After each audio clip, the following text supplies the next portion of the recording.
కారణాన్ని వెతుకుతాం. అది అన్నమాట ఇక్కడ. అయితే ఇది ఎలా తెలుస్తుంది మనకి అంటే తత్వమసి అన్నమాట. సాక్షాత్ తత్వమసీతి వేదవచస అని వేదంలో చెప్పబడింది అది. ఎవరో వచ్చి రాసింది కాదు. అద్వైతం శంకరులు స్థాపించింది కాదు. పునరుద్ధరణ చేశారు. అది అందరూ తెలుసుకోలేకపోతున్నారు అని. అర్థం కాకపోతే అది లేదనేస్తారు చాలామంది. చిన్నప్పటి నుంచి అలవాటే. మ్యాథ్స్ లాంటి సబ్జెక్టులలో కష్టంగా ఏదో ఒకటి ఉంటుంది. అప్పుడు టీచర్ అంటారు, టీచర్ ఇది ఎంత అండి, ఎన్ని మార్కులకు వస్తాయి అంటే 5 మార్కులు అంటారు. ఆ పోనీలేండి 5 మార్కులేగా పోనివ్వండి, వేరే చదువుతాను, 95 అయితే వస్తాయి నాకు అని. అంటే కష్టమైంది వదులుకోవడానికి సిద్ధపడతాను తప్ప అర్థం చేసుకోవడానికి సిద్ధపడే బుద్ధి మనకి ఉండదు చాలామందికి. ఈ వేదాంతం అట్లా కాదు, అర్థం అవుతుంది చక్కగా, మనం ప్రయత్నించాలి. ఇప్పుడు తత్వమసి యొక్క విచారణ అతి తక్కువ కాలంలో ప్రయత్నిద్దాము. తత్వమసి అన్నది 2 ఉంటాయి మనకి తర్కశాస్త్రంలో.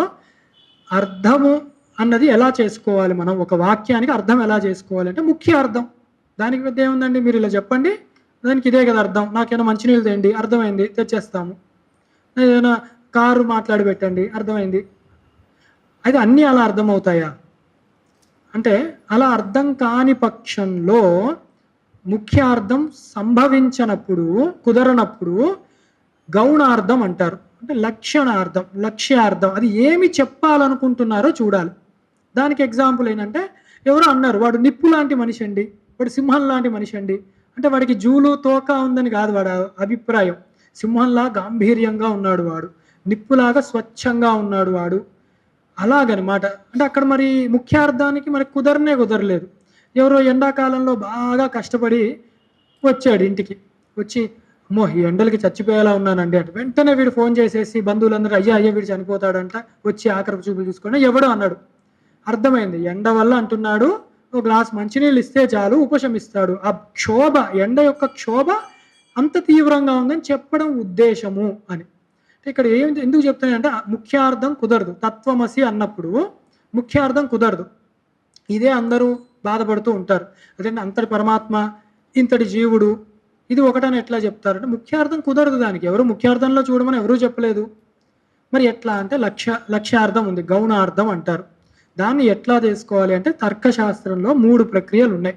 అంటే జహత్ లక్షణం, అజహత్ లక్షణం, జహదజహల్ లక్షణం. ఈ పేర్లు గుర్తు లేకపోయినా పర్వాలేదు, అర్థమవుతే చాలు కాన్సెప్ట్.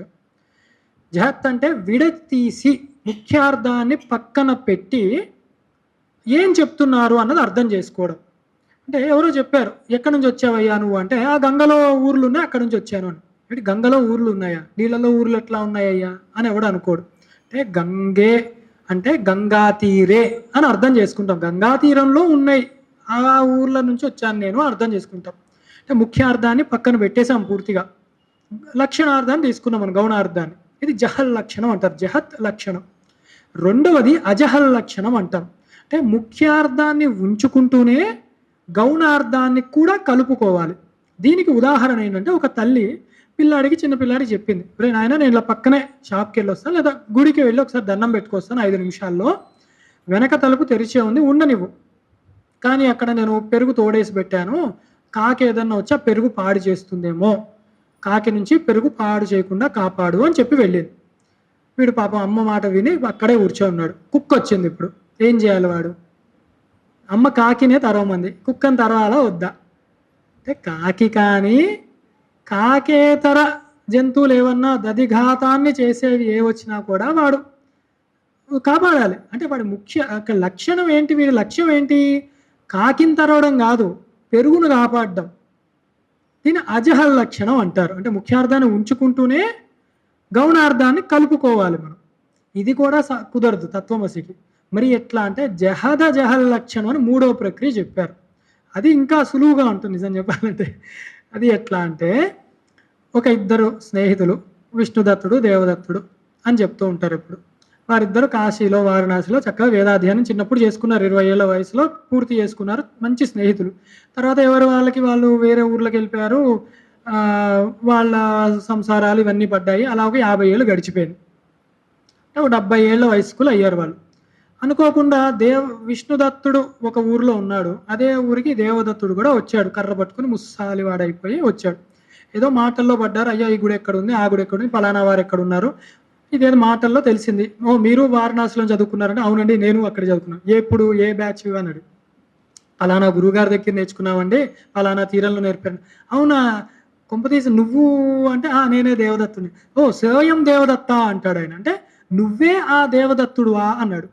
అంటే ఇక్కడ ఏమిటి జహత్తు అంటే ఏది వదిలివేశారు అంటే, 50 ఏళ్ల క్రితం ఉన్న దేశ కాలాల్ని విడిచిపెట్టారు వీళ్ళు. ఇది వారణాసి కాదు వాళ్ళు కలుసుకున్న స్థలం. 20 ఏళ్ల కాలం వాళ్ళు కాదు. అలాగే ఇప్పుడు ఉన్న 70 ఏళ్ల కాలాన్ని, అక్కడున్న ప్రదేశాన్ని కూడా విడిచిపెట్టారు వాళ్ళు. దేశాన్ని, కాలాన్ని అది ఇది కూడా కలిపి విడిచిస్తే, అక్కడ ఇక్కడ కూడా ఐక్యంగా ఏకంగా ఉన్నది ఎవరు? ఈ విష్ణుదత్తుడు. మరి ఈ ఉదాహరణలో దేవదత్తుడు మనకి. అంటే ఓ నువ్వే దేవదత్తుడువా అంటే తత్వమసి అది నువ్వేనా అని ఎలాగైతే ఆ దేవదత్తుడు ఆ దేశకాల తద్దేశకాల ఇది ఏ తద్దేశ ఏ తత్కాలాన్ని ఎలా విడదీసేస్తే మిగిలింది ఆ దేవదత్తుడే అయ్యున్నాడో, ఈ పరమాత్మ సర్వజ్ఞుడు అన్నది దాంట్లో సర్వము అన్నది పక్కన పెట్టి కాసేపు జ్ఞత్వము తెలుసుకునే స్వభావము జ్ఞానస్వరూపం అన్నది తీసుకొని, జీవుడు కించిజ్ఞుడు అన్న దానిలో కించిత్ అన్నది పక్కన పెట్టేసి వీడు జ్ఞానస్వరూపుడు తెలుసుకునేవాడు అన్ని రెండు పక్కకి పెడితే వీళ్ళకి ఐక్యం కుదురుతుందానే తత్వమసిని సిద్ధింపజేసుకోవాలి గురువు ముఖత అని తత్వమసికి ఇక్కడ మనం చెప్పుకున్నాం అర్థం ఎట్లను. ఇది చేసుకోవడం వల్ల మనకి ఏమిటి వస్తుంది అంటే మరు జన్మ లేకుండా పోతుంది. ఆత్మ సాక్షాత్కారం కనుక జరిగితే మనకి ఇంకో జన్మ అన్నదే ఉండదు. అదే భవాంభోనిదవు అని చెప్పారన్నమాట. సంసార సాగరం నుంచి బయట మనమే పడిపోతాం, కొత్తగా ఎవరో మళ్ళీ తీసుకొచ్చి వెయ్యక్కర్లేదన్నమాట. ఇది మనం బాగా గుర్తుపెట్టుకోవాలి. 3 వాక్యాల్లో తత్తు త్వము అసి, అసి ఐక్యాన్ని కూడా మనం తర్కశాస్త్రాన్ని ప్రయోగించి అది ఎంత బాగా కుదురుతుంది మనం తెలుసుకున్నాం. ఇప్పుడు నేను తత్వమసి అన్నా అంటే మీరందరూ కూడా అహం బ్రహ్మాస్మి అనుకోవాలి లోపల మనస్సులో. ఎందుకంటే ఇది అనుభవైక్యమైన మాట, బయటికి అనడం వల్ల ప్రయోజనం లేదు. అదే అనుకున్నాం కదా, ముఖ్యార్థం సిద్ధించేది కాదు, గౌణార్థం లక్షణార్థం అనుభవైక్యమైన వాక్యం అది, అది గుర్తుపెట్టుకోవాలి. ఇప్పుడు 4 నుంచి 7 శ్లోకాలు ఇదివరకే చెప్పుకున్నాం. అనాత్మని ఎట్లా మనము విడిచిపెట్టాలి.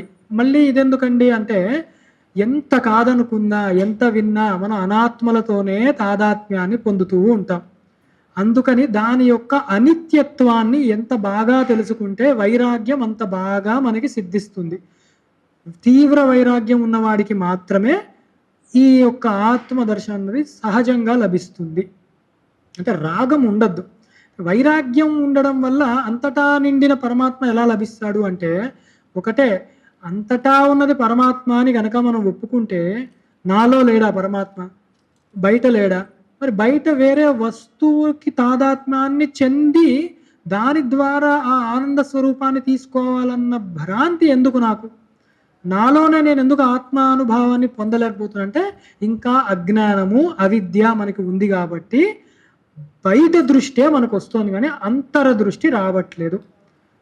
అందుకే శ్లోకాల్లో కూడా చెప్తారు కదా, స్తోత్రాలు కూడా మనకి బయట లభించేది అమ్మవారు, లోపల మాత్రమే లభిస్తుంది అమ్మవారు మనకి అని లలితా సహస్రనామంలో చెప్తున్నాను నేను.